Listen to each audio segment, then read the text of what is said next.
पूर्व कद्दावर मंत्री स्वामी प्रसाद मौर्य की राजनीतिक सफर अब नए तौर से शुरू हो गई है। उन्होंने अपनी एक पार्टी का गठन किया है और वह पार्टी की राष्ट्रीय अध्यक्ष हैं। पार्टी प्रदेश भर में हुंकार रैली कर रही है और लोगों के बीच पहुंच रही है। अपनी दल जनता पार्टी के नाम से बनी यह पार्टी प्रदेश भर में हुंकार भर रही है। तो वहीं पटरौना स्थित एक होटल में हुंकार रैली पहुंची, जहां पूर्व कैबिनेट मंत्री और पार्टी के राष्ट्रीय अध्यक्ष स्वामी प्रसाद मौर्य का कार्यकर्ताओं ने स्वागत किया। हजारों की संख्या में पहुंचे कार्यक्रम में कार्यकर्ताओं ने फूल मालाओं से पूर्व मंत्री और राष्ट्रीय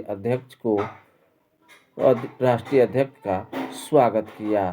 तो वहीं उन्होंने कार्यक्रम को संबोधित किया और प्रदेश सरकार पर निशाना साधा। कहा कि प्रदेश में आज जंगल राज कायम है और प्रदेश सरकार हाथ पर हाथ धर के बैठी हुई है। तो वहीं हजारों की संख्या में कार्यकर्ता कार्यक्रम में पहुंचे हुए थे। उन्होंने क्या कहा, सुनिए। भारतीय संविधान के माध्यम से सभी धर्म, पंथ, संप्रदाय, जाति के लोगों को भाईचारे के सूत्र में पिरोया कि धर्म, जाति, संप्रदाय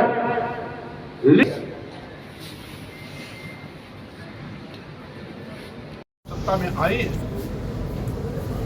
लगातार 3-4 साल से किसान आंदोलित है।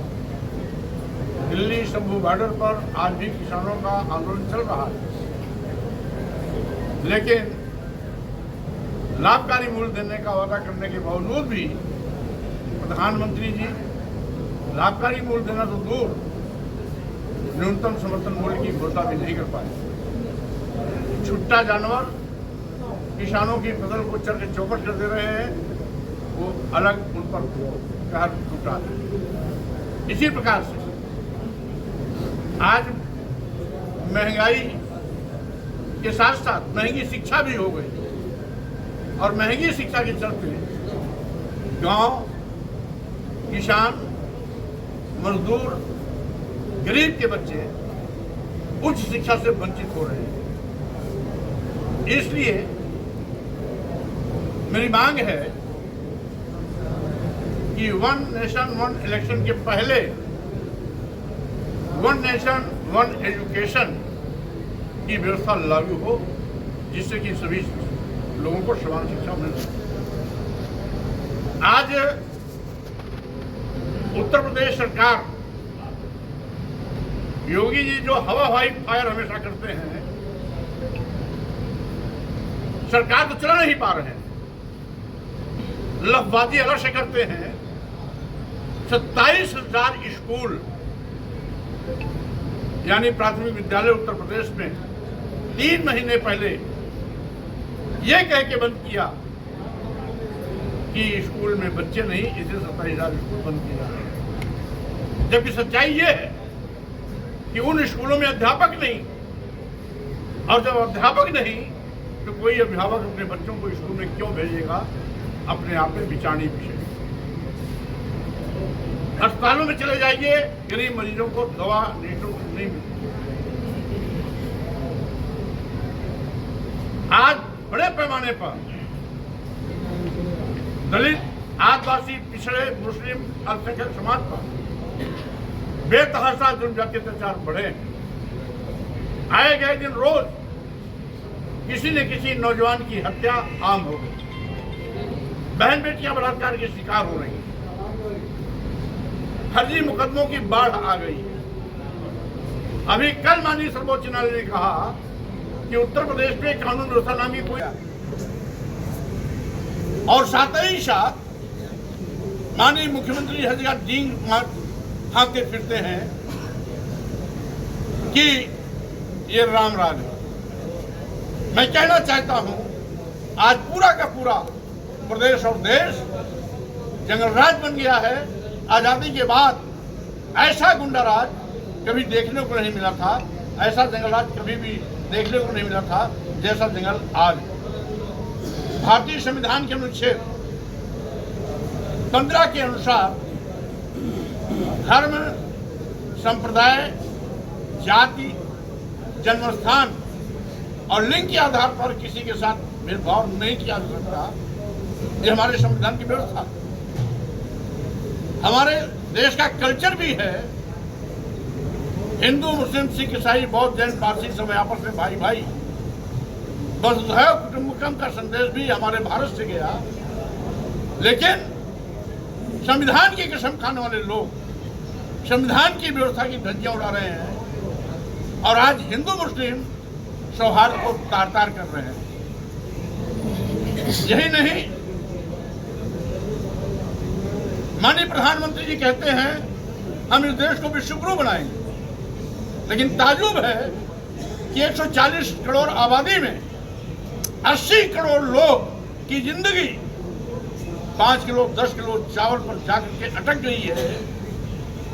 तो स्वाभाविक रूप से विश्व गुरु बनाने का सपना कभी नहीं पूरा हो सकता जब 140 में 80 करोड़ लोग गरीब हैं, लाचार हैं, बेबस हैं, मजबूर जिंदगी जी रहे हैं, 5 किलो 10 किलो चावल पर जिंदगी गुजार बसर करने के लिए मजबूर हो चुके हैं। तो स्वाभाविक रूप से 80 करोड़ लोगों के बच्चे पढ़ाई कैसे करेंगे, दवाई कैसी होगी, कपड़ा कैसे आएगा, मकान कैसे बनेगा।